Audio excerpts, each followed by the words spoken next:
So the new iPhone 15 Pro has been everything I've been seeing on social media currently. But even after seeing everybody with their before and afters of the log footage being color graded and everything, I'm still not enticed to upgrade to the iPhone 15 Pro. And you probably don't even need to either. And this, well, that's just my 14 Pro Max.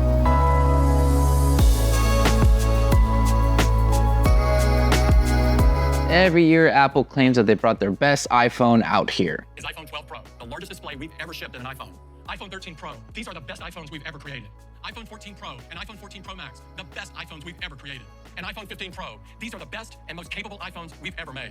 And by standards of the previous one and everything, I would kind of hope so because, you know, it is the new iPhone. You don't want it to be just as equal or worse. So sure, I guess it is the best iPhone you've brought out to the table. But in all honesty, 99% of people that are trying to get the new iPhone 15 Pro and the Pro Max are not even going to be using the phone to like 99% of its capabilities when it comes down to even the raw photos, the log footage, and the ProRes RAW kind of Apple RAW, whatever for video. Most people that even shoot with their phone don't even shoot RAW unless you're like a videographer and photographer. You tend to shoot a little bit more of it because you can kind of edit it in post, but the general audience that is doing some photography and videography probably don't even do that. And that's because sometimes it just takes too much time. You want to just post a photo. Some people just use like even Instagram filters and then save it, whatever they want to do, and it makes it life easier to just be faster and more efficient. So in reality, I don't really see people having the need to go that crazy with the Pro phone.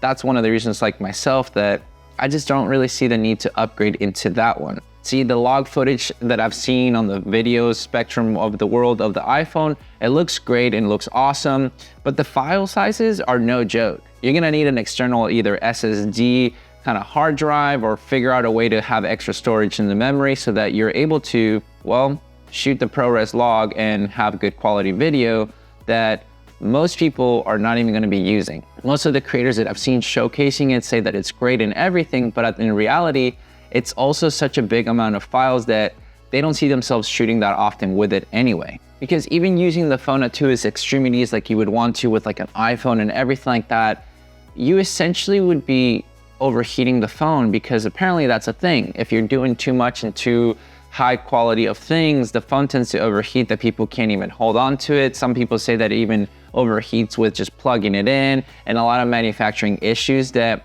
to me, it just seems like Apple hasn't gotten it right. And me as a videographer and photographer, I want to have a tool that I'm able to feel confident to use it. I mean, people give Sony crap all the time about overheating and everything, but luckily, if I'm spending that much money and I haven't had that issue, it's kind of nice to know that, you know, at least if I'm having a camera setup that's going to overheat because I'm using a workhorse of a camera, kind of would make more sense. For me, a phone is something that I bring with me everywhere and anywhere, so kind of wouldn't want this to be overheating. Don't need to have a Samsung issue. But I'm sounding like I'm being pessimistic about it, so don't get me wrong, I am very excited with what you can do with phones now because in reality, this is the camera that you're always going to have with you. Not always am I going to be bringing, you know, my Sony cameras, my Fuji or anything like that, but having my phone with me is always going to be around because, well, I usually kind of need it for my everyday to-day things, whether it's business or personal. Want to have a phone for security reasons as well. I obviously want to have a camera rather than none. Which honestly, technology keeps surprising us and getting better and better. Like the features for log is pretty great to me because it gives you more dynamic range, a little bit better for color grading, and it takes away the sharpness that iPhone footage tends to have, which is kind of annoying that they have that over sharpness, but it is what it is on that end, but technology at least is kind of moving forward in the right direction. But that's one of the things that I keep seeing on social media is just seeing all those content creators getting the new iPhone 15 Pro and kind of making their videos of how great the video is, the photos and stuff like that. But what they kind of lack in telling people is that most of them know how to operate and color grade and everything like that with the lighting and perfect situations that it looks great. If you're just out and about creating videos like just yourself, most of people don't know how to color grade. Most people don't even know what log was, to be honest, until maybe they saw a video or something like that. And photographers to videographers that are more professional in that aspect, it sounds great because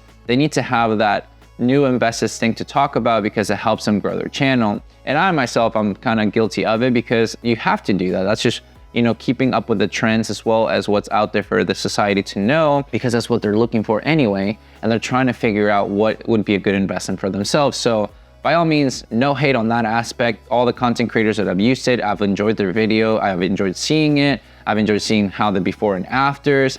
And obviously most of them have a bigger channel, so that makes sense for them to get it, or they have a higher budget. So good for them for that. But for me, I'm not there yet that I want to just spend on a new iPhone almost every year. And I just know that me as a photographer and videographer, 9 out of 10 times, I'm going to choose to bring either my actual camera, whether it's a Fuji or my Sony cameras, rather than bringing my phone with me as my main camera source for video or photo. Even with the iPhone 15 Pro Max, I know having the nice log and the raw photos and everything sounds great in theory, but it's not a necessity when it comes down to my content creation anyway, that I think it would be a good investment to upgrade to. For example, I took my iPhone with me to the US Open to document this film photo kind of at the US Open that I posted on here.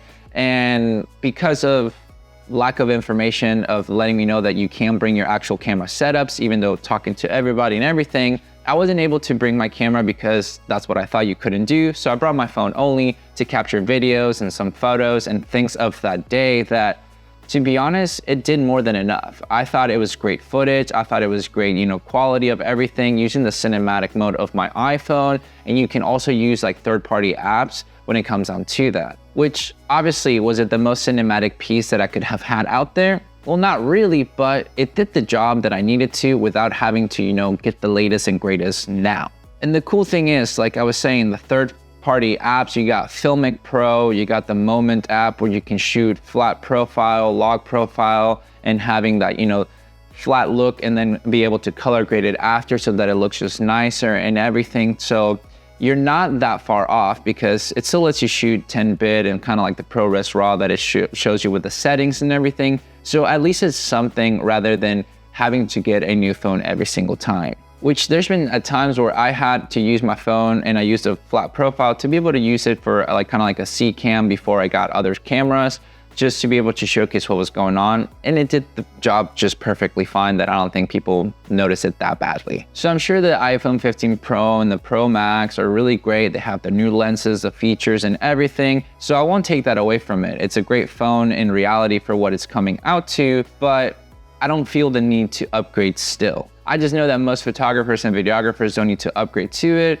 Most people that I know personally that upgraded to it is because of the USB-C mode, because now they can only, you know, I guess get one set of cables and stuff like that they can repurpose for other stuff, which makes sense for them if you have it for that, I guess. But for the photography, videography side of things, is it really worth it for just that? Who knows? I mean, it's really up to you when it comes down to anything of that. And that's just basically what it is for me, is getting the gear that helps you create the best stories, the best everything as a content creator, as a videographer, as a photographer. And if you truly believe that the iPhone 15 Pro and the Pro Max is gonna help you out with that, then by all means upgrade to it. For me personally, I think I'm better off waiting for the next one, because it's always that first one that comes out that has some issues and everything like that, and they're trying to get it better, whether it comes with the log, whether it comes with the setup of how the iPhone is built, especially because Apple apparently built some of them in India and some of those aren't really made that well. I've seen photos of people saying how badly they've been manufactured and everything, that it hasn't really enticed me to want to upgrade. Now, I'm not saying I'll never upgrade maybe to the 15 Pro or anything like that, because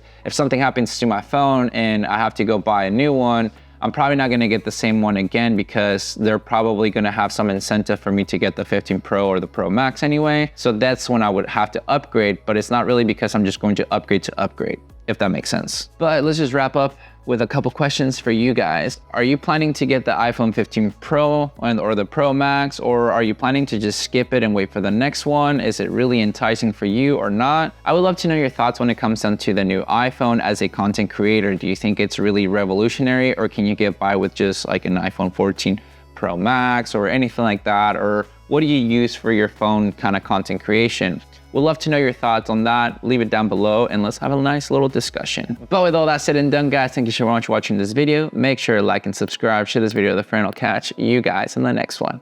See ya.